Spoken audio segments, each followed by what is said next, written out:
a ir a la palabra del Señor y vamos hoy a ver un salmo que he tenido en mi corazón toda la semana. Y es un tema que yo decía, ¿cómo lo divido? ¿Cuál es el énfasis? Pero siempre vuelvo a lo básico, que es que la palabra habla por sí sola. Y la palabra tiene para nosotros, cada día, tiene una palabra no solo de esperanza, sino de verdad y de fuerza para fortalecernos. Y en el Salmo quiero que vayamos al Salmo 57. Y antes de leerlo, quiero que veamos un poquito en este Salmo 57, ¿cuál es el contexto del Salmo?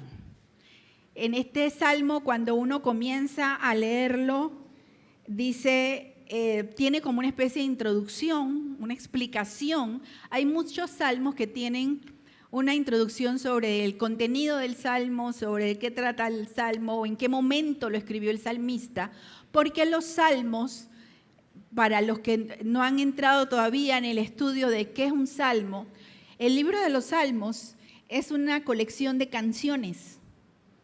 Entonces, nosotros lo leemos, no tenemos la música, pero todos los salmos fueron escritos como canciones.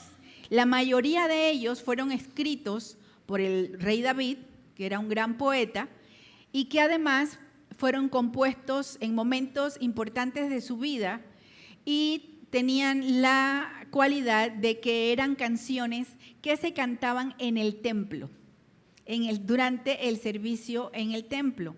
Pero David, que era un poeta, tenía esta capacidad de ir como llevando lo que nosotros hoy día llamamos un journaling, un diario. David escribía sus experiencias de vida en forma de poesía y además para ser cantada. ¿Sí? Imagínense, ¿no? Ese rey, pastor, poeta, cantante, músico, era una persona muy especial. Y él tenía, ¿por qué nosotros nos identificamos tanto con los salmos cuando los leemos? Porque los salmos contienen la expresión del sentimiento humano. El salmista escribe lo que siente y a veces siente gran alegría por algo que está viviendo. Uno va a ir viendo los diferentes salmos. A veces siente tristeza por las situaciones. A veces nos encontramos con salmos que contienen mucho enojo. Y uno dice, hello, ¿qué le pasó? Y expresa sentimientos de frustración contra los malos, contra los perversos, contra los que abusan de los pobres. O sea, encontramos una expresión completa de emociones humanas que los salmistas van plasmando en sus canciones. Y cuando nosotros llegamos a este título del Salmo, dice el Salmo en su introducción: al director musical, sígase la tonada de no destruyas. Esto es todo como un misterio, porque para algunos son instrucciones de cómo se debía cantar ese salmo, y que también podía cantarse, cuando dice sígase la tonada de, era como que era una tonada que ya conocían. Es un lenguaje musical. Y nosotros que leemos no tenemos idea. Pero no es extraño que uno cante las canciones con la misma música, diferente letra. Solo les voy a contar una anécdota de esas historias mías del pasado profundo. Nunca se me olvida que una vez estuvimos en un campamento hace muchos años, y yo era muy jovencita, y estábamos así en el campo, y le toca a una hermana, pasó a cantar los cantos, y cantábamos con himnario. Los salmos son como si tuviéramos un himnario. Nosotros no usamos himnario. Por ahí está Alex y Fresia, vamos a buscar una vez un himnario, vamos a cantar con un himnario. Pero un himnario contiene los himnos que se cantan. Y la hermana comenzó cantando el himno y dice, vamos a cantar todos el himno número 8. Entonces todos comenzamos a buscar. Entonces en el campo llevábamos el himnario. Entonces todos comenzamos a buscar el canto número 8, un canto muy conocido que tiene como 5 estrofas: sembraré la simiente preciosa y es muy conocido y cantábamos y cuando ella iba a cantar 3 cantos y estábamos todos ahí. Luego dice, ahora vamos a cantar el Salmo 100, el canto número 100 tanto, pero nadie se lo sabía. Y ella dice, pero no se preocupen, hermanos, se canta con la música del 8. Así que cantamos otro himno con la música del himno número 8. Las 5 letras. Luego va el dios, ahora vamos a cantar para el Señor el canto número tal. Y vamos todos a buscar en el himnario. Nos quedamos así, nadie se lo sabe. Dice, pero se canta con la música del número 8. Así que esa noche no nos aprendimos las letras, pero la música la aprendimos perfectamente. Imagínense nosotros adolescentes, ¿no? Los adolescentes son lo máximo en la iglesia porque ellos son agudos para darse cuenta de todas las cosas que pasan. Y esto un poco puede ser el caso un poco de este Salmo 57, que era una tonada que se conocían los músicos, por eso dice, cántese según la tonada de tal. Dice, Mictam de David, cuando David había huido de Saúl. Fíjense, por eso les digo, el salmista escribe sus poesías en un momento preciso y en este caso indica cuándo lo escribió. Y dice, cuando David estaba huyendo de Saúl y estaba en una cueva. David huyó de Saúl, que era el rey, y pasó como 16 años en una serie de situaciones terribles en su vida. Pasó momentos muy complicados. Muchos de esos años los pasó huyendo del rey Saúl que lo quería matar.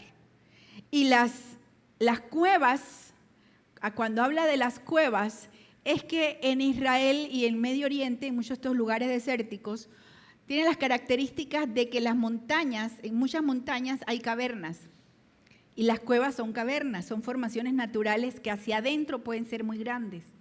Y la gente en tiempo de calor, de frío, los pastores, los peregrinos, los que viajaban, sabían que estos sistemas de cuevas podían llegar y entrar, y que había mucha gente en algunas de estas cuevas que todavía existen y hoy son punto de turismo en muchas ocasiones.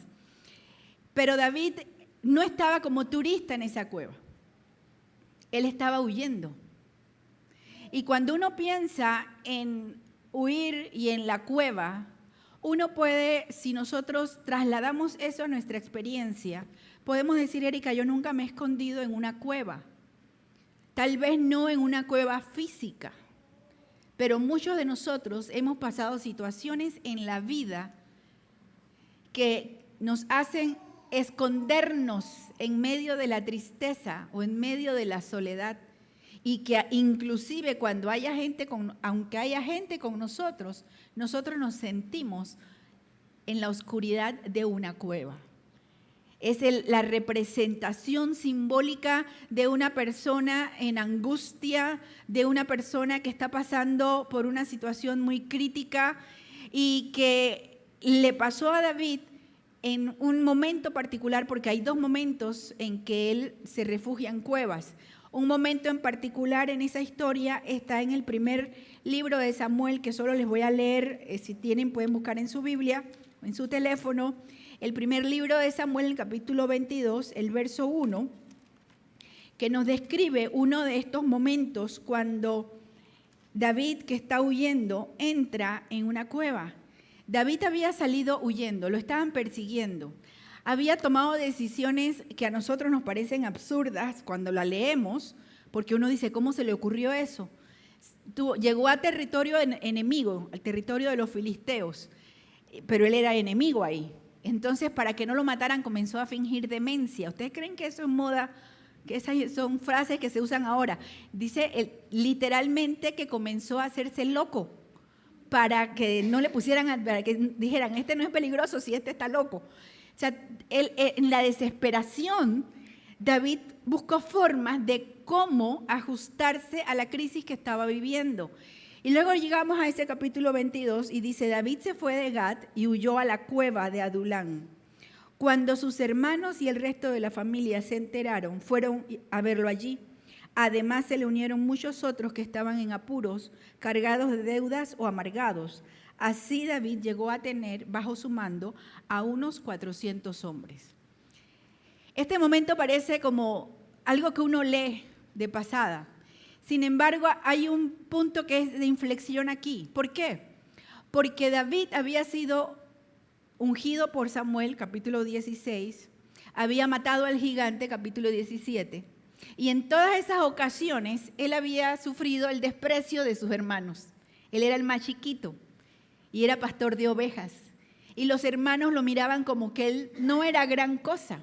Y sin embargo, en el momento de la crisis, dice que cuando estaba él en la cueva, llegaron junto a él, aquí hay un cambio en el corazón y en la actitud de la familia, de sus hermanos, y llegan con él a estar con él. Ese momento de la cueva, ese momento en el que ahora David, por un lado, siente o puede sentir el apoyo de su familia, que es tan importante, pero al mismo tiempo dice que se le unieron como 400 personas que estaban en una situación emocional o anímica, o de deudas o de amargura, que estaban igual o peor que él. Entonces, imagínense en esa condición de vida, en esa situación, a veces tú no te sientes bien, no estás bien, y tienes que hacerte frente y hacerte cargo de tu familia, de tu trabajo, si tienes empresa, de tus empleados, y tú sientes la carga de que no sé qué, no puedo conmigo y tengo que cargar también a otros. Las madres con niños pequeños, las familias cuando hay alguien enfermo en la casa, cuando hay situaciones económicas que nos sobrepasan y uno dice, ¿cómo hago yo si yo misma estoy metida o yo mismo estoy metido en una cueva y ahora tengo también todas estas responsabilidades? Ese era el contexto del Salmo. Eso era lo que estaba pasando, lo que estaba viviendo David. Él estaba huyendo por su vida, escondido en una cueva, porque había un hombre, que era el rey, que estaba decidido a terminar con él, porque para él David se había convertido en una amenaza, aun cuando él sabía que Dios le había dado el reino a David. Entonces, ¿qué vamos a encontrar aquí? Vamos a ir leyendo y vamos a ver cómo el Salmo, él solo, nos va a ir dando claves acerca de lo que nosotros podemos encontrar para nuestras vidas en el día de hoy.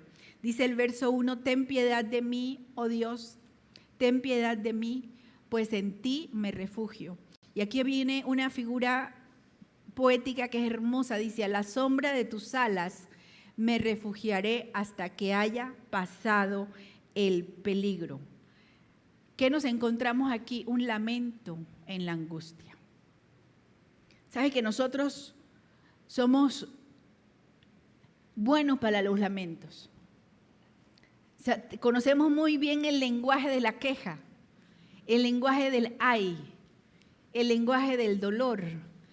Hay algunos que uno no puede decir, nadie sufre lo mismo que otro, pero sí hemos aprendido a que en el sufrimiento sabemos decir ay, sabemos expresar el dolor, la inconformidad. Aquí nos encontramos a un hombre que está completamente angustiado, y él se lamenta delante del Señor y lo hace con un énfasis. Él le dice, ten piedad de mí.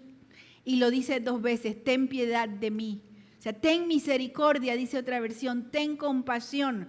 Aquí lo maravilloso del salmista que nosotros podemos aprender hoy es que cuando él estaba en la cueva, él estaba en la crisis, él levantó su lamento ante Dios. Él llevó su angustia ante Dios. A veces nos sucede que nosotros nos quedamos con el lamento hacia adentro, con el dolor hacia adentro, o incluso buscamos en alguna otra parte. Conversaba con alguien sobre una familia a la que queremos alcanzar fuera de la ciudad y que no conocen al Señor y que está en una situación muy crítica. Y me decía la persona, es que la señora me dijo que ella está muy enferma porque un brujo le dijo que ella está muy enferma. Ella fue a buscar ayuda donde un brujo y el brujo le dijo que está muy enferma.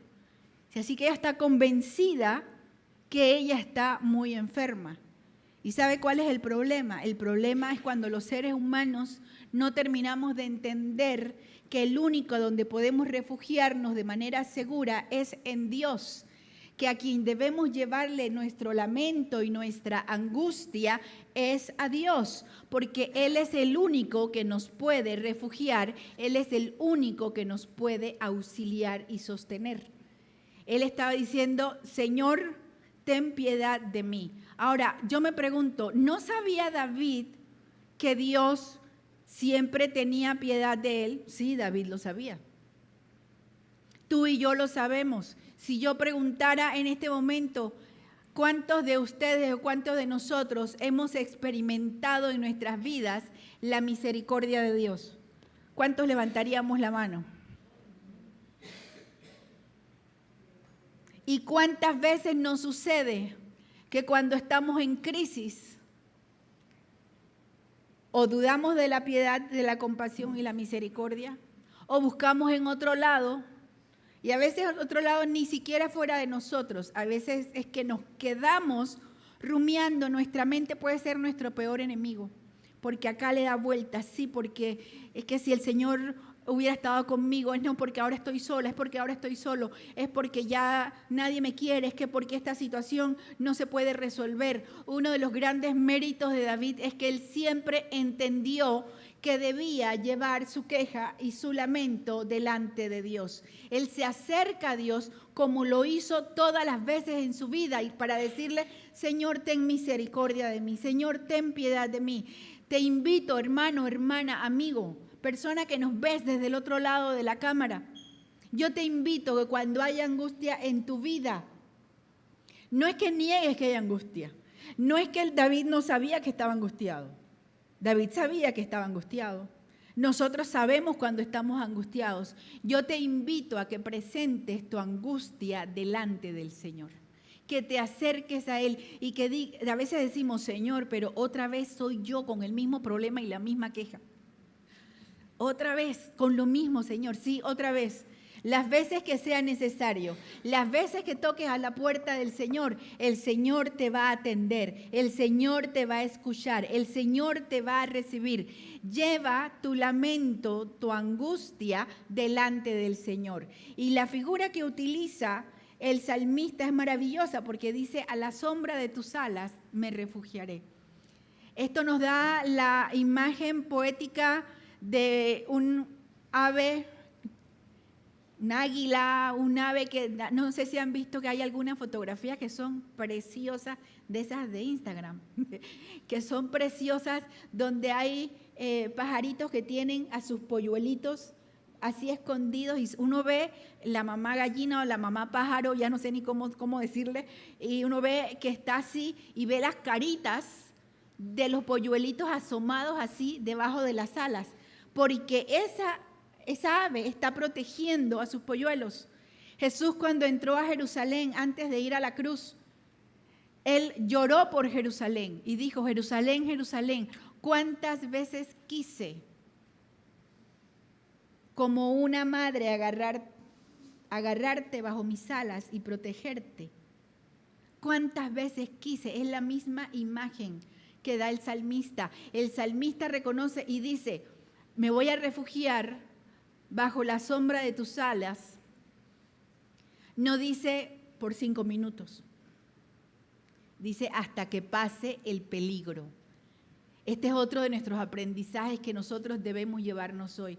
A veces nuestra constancia en nuestra petición a Dios nos dura 5 minutos. O sea, le decimos, Señor, ayúdame, me lamento y enseguida me voy porque no siento el respaldo. Recuerden, la palabra clave aquí es sentir, porque nosotros estamos siendo formados alrededor de los últimos 50 años por una sociedad sobre todo occidental, posmoderna, que nos dice que la única realidad es la que tú sientes y pone la verdad en tus emociones. Tanto así que la gente hoy se viste, y esto yo lo digo mucho, la gente hoy se viste y de repente se pone y dicen, es que me puse esta blusa porque yo siento que esos colores me quedan bien. Tú no sientes que los colores te quedan bien. Los colores tú los piensas, te quedan bien o no te quedan bien. Pero ahora todos los sentimos.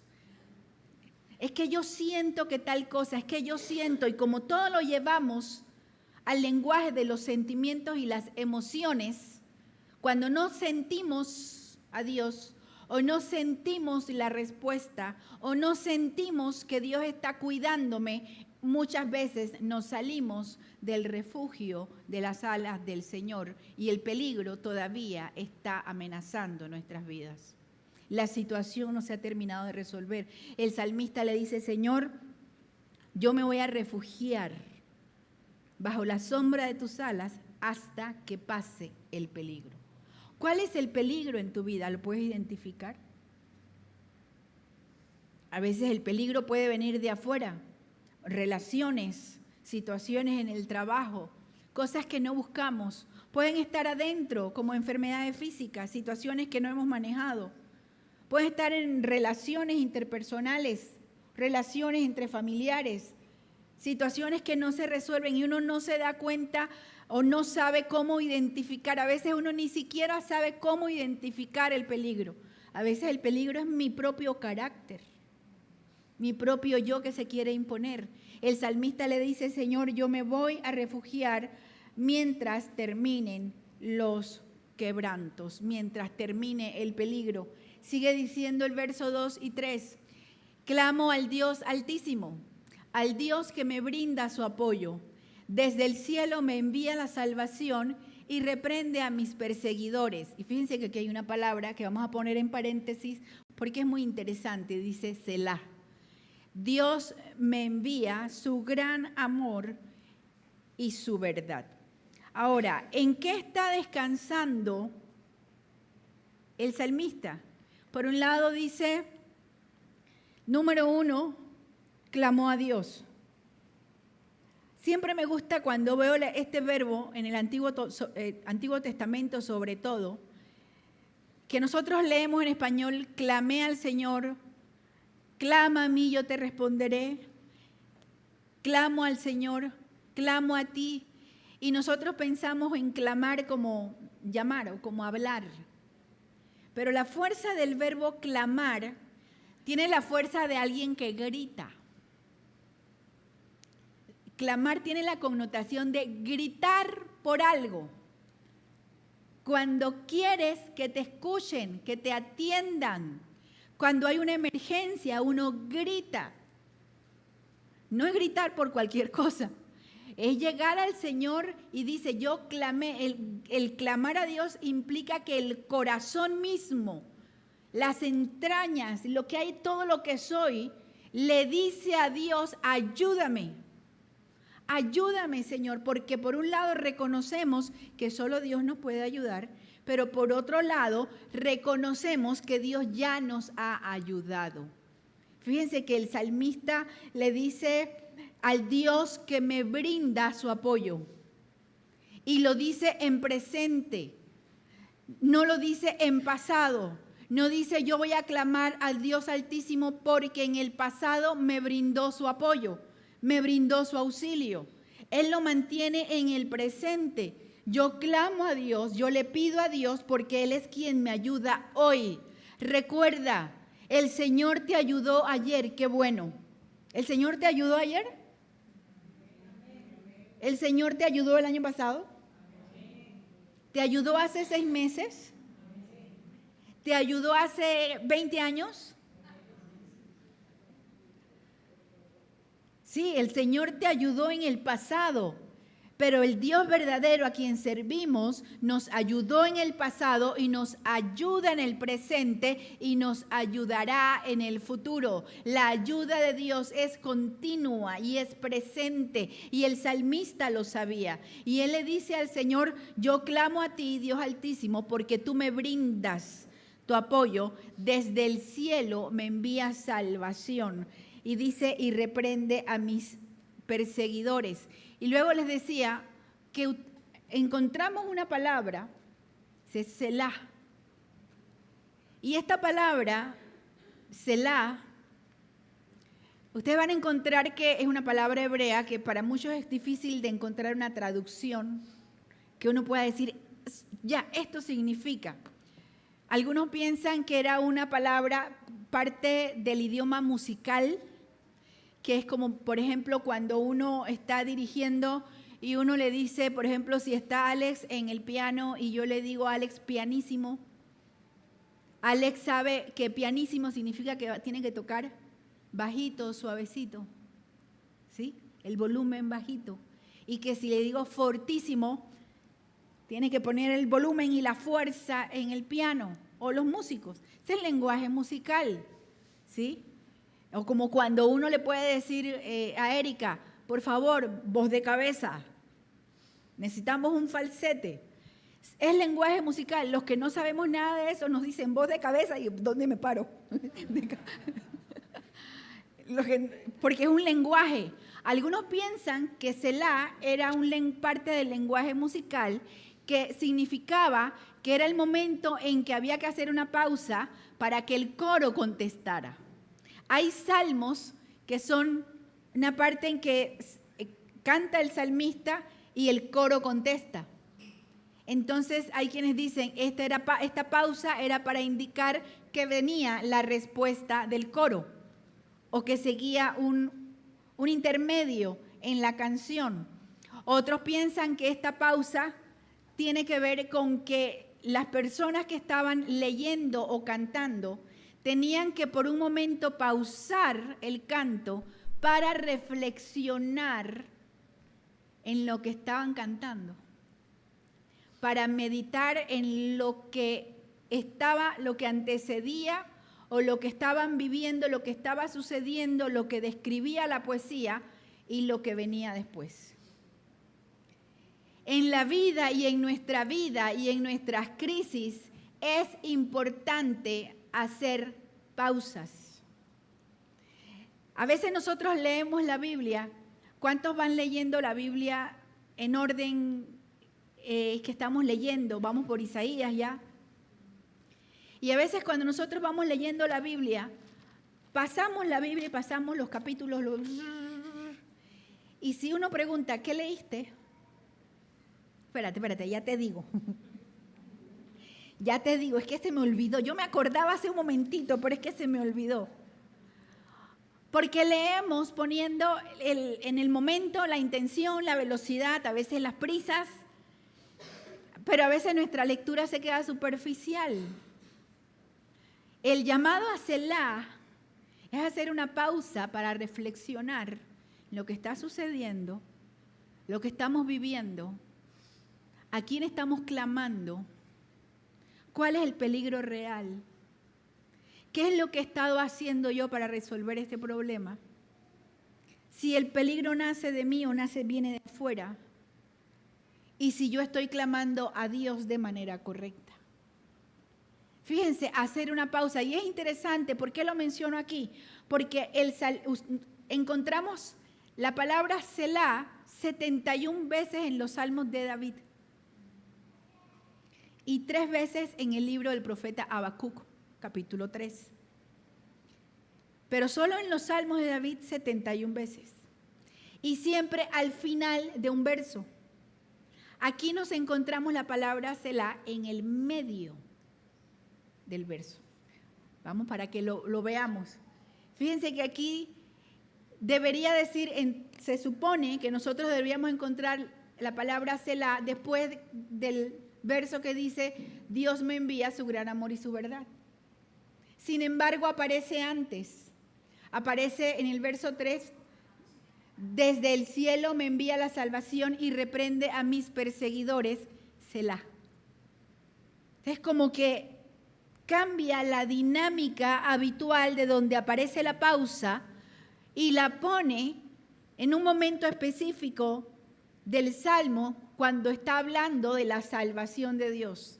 En otras palabras, haz una pausa y recuerda o piensa que hay que clamar al Dios Altísimo, que hay que pedirle a Dios, que Dios nos te brinda su ayuda, su apoyo de manera presente y que Dios envía su salvación. Él es quien te salva. Y dice, y Él es el que reprende o el que te separa o el que saca de delante de ti a tus perseguidores. Está diciendo, reflexiona, haz una pausa. A veces vivimos en medio de la crisis, de la angustia y ni siquiera nos detenemos a pensar en lo que está sucediendo, ni recordamos las veces en que Dios ha estado con nosotros y nos ha sostenido. El Señor nos ha sostenido. Si estamos hoy aquí es porque el Señor nos ha sostenido. No creas que estás aquí por casualidad. Es que hoy tocaba porque era domingo. Es que tenía tanto tiempo que no venía que, oye, hoy tocaba, no me vaya a decir algo la pastora. No, estás aquí porque el Señor es quien nos trae a su encuentro. Es el Señor el que mueve nuestros corazones para buscar su rostro, para escuchar su palabra. Entonces, en el momento de tu crisis, en el momento de tu angustia, haz Selah. Haz una pausa para recordar que el Señor te ha sostenido, para recordar que el Señor ha estado contigo. Siempre les digo, en los momentos de crisis es cuando nosotros somos más vulnerables a volvernos atrás, a perder nuestra fe, a desconfiar del Señor, a no entender lo que está pasando. Ocurre una especie como de nube cognitiva que no es nada más que como una confusión en nuestra manera de pensar. No vemos, no entendemos, no escuchamos, no podemos poner atención porque nos abruma la situación que estamos viviendo. Pero lejos de abrumarte con la situación o con la crisis, haz una pausa para recordar que no importa dónde has estado, el Señor ha sido tu Salvador. El Señor ha extendido su mano para salvarte. El Señor te ha protegido. Ustedes saben, no tenemos idea cuántas veces el Señor nos ha protegido. No tenemos idea, nosotros no somos conscientes. A veces pensamos que nada, que vamos tranquilos por la vida, solo que el Señor no tiene cuidado. No sé qué pensamos, ni siquiera somos conscientes, yo creo. No es que no pensamos o no creemos, sino que no somos conscientes porque no podemos ver más allá de lo que nosotros vemos en la realidad. Yo recuerdo varias ocasiones me ha pasado, no vayan a pensar que soy mala chofer, manejo bastante bien.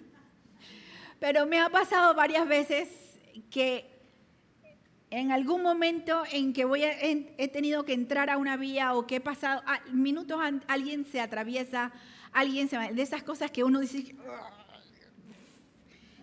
Señor, mi lengua, ¿sí? Y uno hace una pausa para no decir una barbaridad. Pero a los segundos de que algo me ha detenido, ha pasado un carro que pudo haberme atropellado, se ha tirado una persona a la que yo pude haber atropellado, ha cambiado la luz de manera intempestiva, algo ha sucedido y que yo me he dicho, wow, por un pelito no me estrellé. Usted sabe que ese por un pelito no existe. Usted sabe que es Dios que nos guarda, es Dios que nos protege. Nosotros no tenemos idea de cuántas veces nos guarda el Señor. Por eso es importante hacer la pausa para recordar que Dios me envía su gran amor y su verdad. Dios nos salva porque nos ama. Dios nos protege porque nos ama, porque Él es verdadero, dice la palabra, Él es verdadero y fiel. Ahora, verso 4 y 5 dice, me encuentro en medio de leones, rodeado de gente. Recuerden que todo esto es lenguaje poético. No quiere decir que literalmente, o puede ser que sí hubiera leones, pero no quiere decir que literalmente eran leones, sino que Él está describiendo la ferocidad de su lucha, de sus enemigos, de la situación que vivía, rodeado de gente rapaz. Sus dientes son lanzas y flechas, su lengua una espada afilada. Sé exaltado, oh Dios, sobre los cielos, alza tu gloria sobre toda la tierra. Tendieron una red en mi camino y mi ánimo quedó por los suelos. Ay, cómo nos describe el salmista también. ¿Cuántas veces tu ánimo ha quedado por el suelo? más veces de las que, por lo menos el mío, yo he pasado temporadas de mi vida que me he pasado recogiendo el ánimo del piso. ¿Cuántas veces nuestro ánimo decae por la situación? Dice, en mi senda cavaron una fosa, pero ellos mismos cayeron en ella. Otra vez, Selah. Ahora, ¿qué es lo que estaba pasando aquí? Aquí nos encontramos con la visión de David desde la cueva. ¿Qué pasa cuando estás en la cueva? La cueva es un espacio profundo adentro de la montaña. Si tú estás adentro de la cueva y tú miras para afuera, ¿qué ves? Un poquito de luz, allá a lo lejos. Lo que ves adentro de la cueva es lo que te rodea. No hay comodidad, es agreste, es desértico, estás huyendo. Pensemos el mismo escenario cuando el profeta Elías sale huyendo, dice que salió huyendo de la reina Jezabel y se metió en una cueva. Y cuando Elías está en la cueva, ¿cuáles son los pensamientos de Elías? Tiene lo que llamamos en psicología la visión de túnel, que es la visión de la cueva. Ese es un término nuevo, doctor Luis. Ahora no de túnel, sino de la cueva. La visión de túnel o la visión de la cueva es esa que yo realmente no veo la realidad como es, sino que como mi estado de ánimo está en el piso, estoy viendo una realidad que me es contraria, todo lo que me rodea es negativo. Cuando yo miro hacia afuera, cuando yo trato de encontrar una salida, yo lo que veo es a lo lejos, muy lejos, una lucecita y yo siento que ya no hay salida, no hay forma de salir de esa cueva. ¿Qué pasaba cuando Elías estaba? Eso está en Primera de Reyes capítulo 19. ¿Qué pasaba con Elías cuando estaba en la cueva? Elías comenzó a pensar, estoy solito, me voy a morir. Debo estar muerto, me están persiguiendo. Solo yo he quedado, nadie más ha quedado que sirva a Dios. Su realidad estaba matizada o su realidad estaba confundida, contaminada por lo que él sentía, por lo que él vivía, por la crisis y por su ánimo decaído. El salmista en estos versos que está en la cueva y se siente así, él dice, estoy rodeado de gente feroz, me han tendido una trampa, me están haciendo esto, son mis enemigos, me persiguen. Era la visión desde la cueva. Estaba mirando en horizontal. Tú y yo miramos siempre en horizontal, quiere decir, miramos lo que nos rodea. Miramos lo que nos rodea. Tanto miramos lo que nos rodea que cuando por alguna razón abres un pantalón, un vestido, una cartera y te encuentras $5, ¿qué pasa? Nos alegramos. Y a veces olvidamos que tenemos más de $5, usualmente tenemos, pero la alegría de encontrarlo allí, lo tengo, lo toqué, no lo había encontrado. Me voy a comprar tal cosa. Porque nosotros tenemos una mirada horizontal que ve lo que se tiene al alcance y pensamos muchas veces que lo que tenemos a nuestro alcance es lo único que realmente podemos obtener. Sin embargo, aquí hay un cambio en la visión del salmista. Cuando el salmista comienza a proclamar que Dios sea exaltado y que toda la gloria de Dios cubre la tierra, entonces hay un cambio en el salmista. Y la poesía continúa en el verso 7, dice, firme está, oh Dios, mi corazón. Firme está mi corazón. Voy a cantarte y entonarte salmos. Despierta, alma mía. Despierten lira, un instrumento, y arpa. Haré despertar al nuevo día. Te alabaré, Señor, entre los pueblos, te cantaré salmos entre las naciones, pues tu gran amor se eleva hasta los cielos y tu verdad llega hasta las nubes. sé exaltado, oh Dios, sobre los cielos, alza tu gloria sobre toda la tierra. ¿Qué pasó aquí? Él seguía en la cueva. ¿Se había resuelto la situación? No. La crisis era la misma, ¿sí? Todavía faltaron años antes de que la crisis de David se resolviera. A nosotros no nos gusta que nos digan, faltan años para que tu crisis se resuelva.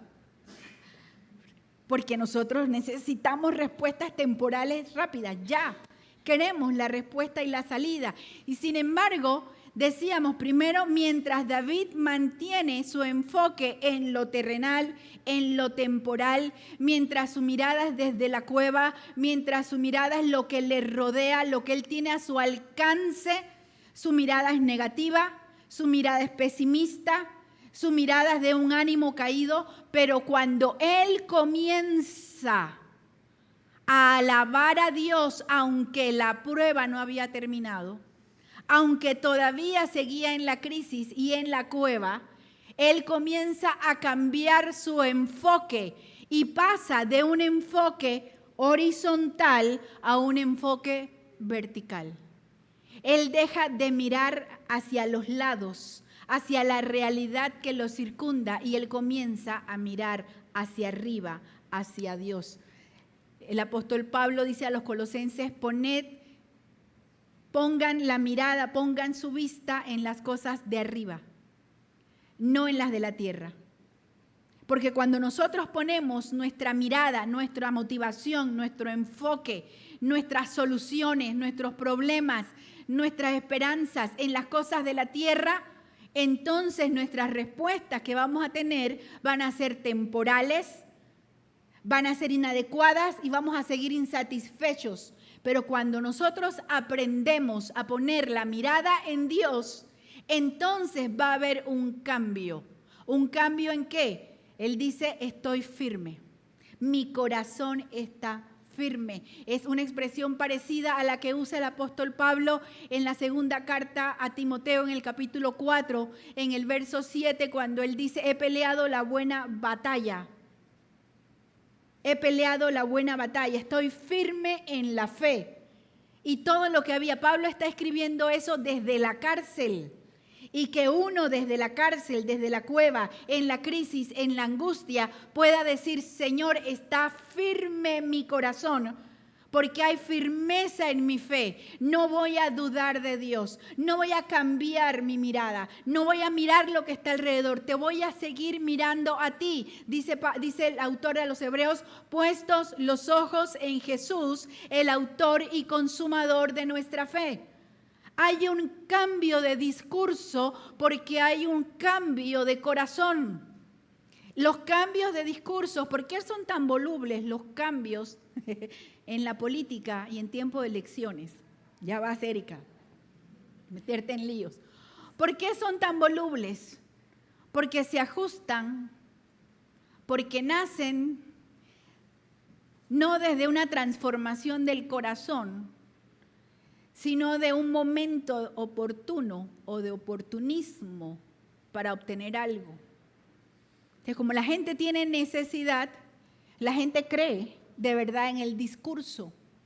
Pero los discursos no son tan importantes a menos que haya una transformación del corazón. Por eso nosotros debemos orar, no por Señor que gane el político que me beneficie. Debemos orar, Señor, transforma el corazón de los políticos, que te conozcan a ti, porque mientras no conozcan al Señor, todos los discursos políticos son vacíos y no tienen ninguna intención de lograr un cambio en el país. No puedes cambiar un país si no has cambiado tú. No puedes cambiar tu familia si no cambias tú. A veces queremos, es que estoy orando que el Señor la cambie. Es que estoy orando que el Señor cambie a mi esposo, cambie a mi esposa, cambie a mis hijos. Y tenemos una lista de todo lo que nosotros queremos que Dios cambie. Tenemos que ser transformados nosotros. El cambio tiene que comenzar en mí. David sufre una transformación, entiende. Él medita, hace la pausa y medita en todo lo que ya ha estado escribiendo, en toda su poesía, y que deja de mirar alrededor y pone su mirada en Dios y dice, tú eres exaltado en los cielos. Tú eres el que merece. Y miren el cambio que dice, te voy a exaltar entre las naciones, te voy a cantar, voy a alabar tu nombre, voy a despertar el día.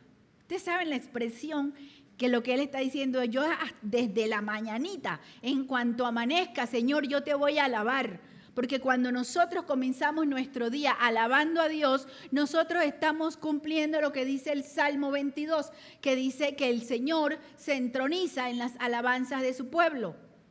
Que el Señor se sienta en el trono. Cuando tú comienzas tu día alabando a Dios, tú estás recordándote a ti mismo, a ti misma, que Dios es el que reina, que Él es el Señor sobre tu vida y no lo que te acontece, no lo que está pasando, no la situación política. Y el salmista le dice a Dios, yo voy a cantar alabanzas a tu nombre delante de las naciones. Y algunos dirán, pero Erika, yo canto, me meto en el baño y pongo la música bajito y ahí yo canto. De verdad, pastora, yo voy, mire, yo me meto ahí, yo aprovecho cuando no hay nadie en la casa. Y entonces yo pongo bajito la canción y yo canto, alabaré. Yo no estoy diciendo que tengamos que meternos en el metro con un tocadiscos a cantarle a la gente alabaré. No, eso no tiene ningún sentido. Lo que estoy diciendo es que no debemos, lo que hay en nuestro corazón debe salir y nosotros debemos también demostrar con nuestro gozo, con nuestra alegría, con nuestra alabanza en medio de la dificultad que nuestro Dios es exaltado y que nuestro Dios tiene su gloria sobre toda la tierra. El salmista cambió su enfoque y él comenzó este salmo con un lamento. Ten piedad de mí, oh Dios, ten piedad de mí. Y luego de recorrer su momento, él terminó con una alabanza. ¿Cuál va a ser? ¿A dónde nos vamos a refugiar? ¿Cómo comenzó tu día? ¿Cómo comenzó tu año? A veces los días, los años, los meses son complicados y uno no tiene control sobre muchas cosas. ¿Cómo comenzó? Pero aun cuando comencemos con un lamento, procuremos que nuestra voz, nuestro corazón, nuestro discurso, nuestra mente, nuestra alma, nuestro espíritu se dirija y termine con alabanza. Hoy es día de crisis, puede ser. Hoy es día de angustia, puede ser. ¿Qué es lo que sigue para nosotros? Crisis, angustia, soledad, temor. ¿O sigue ese momento en que recordamos que el Señor es nuestro ayudador? Que el Señor está con nosotros, que Él es el único que puede transformar la situación. David salió de esa cueva fortalecido. Siguió en su crisis con el rey Saúl y al final el Señor le dio la victoria. Aprendizaje para nosotros, aun cuando sigamos en la cueva, no quiere decir que estemos derrotados, porque el Señor está con nosotros. Cierra tus ojos, vamos a orar.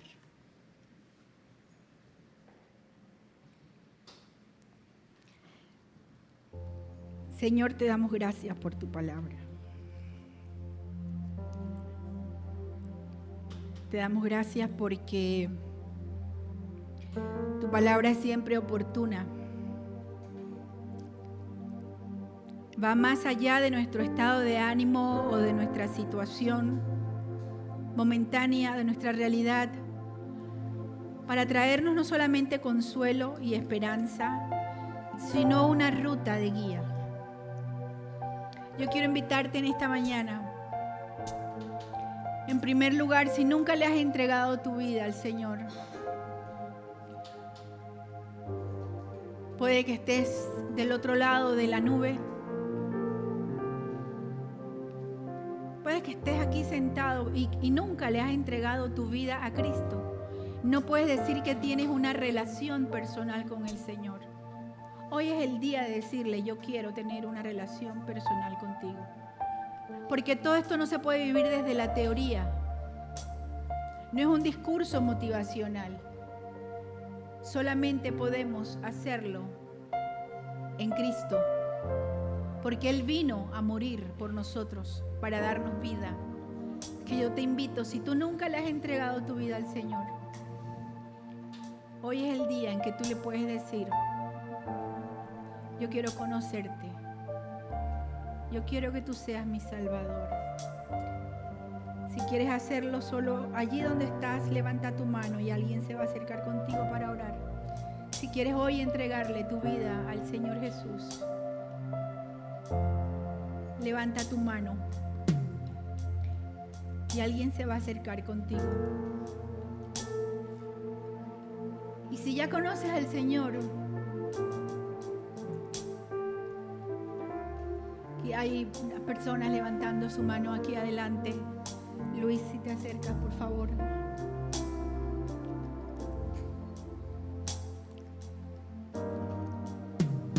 ¿Te has preguntado en este momento: ¿estoy en una cueva? ¿Será que estaba en una cueva y no me he dado cuenta?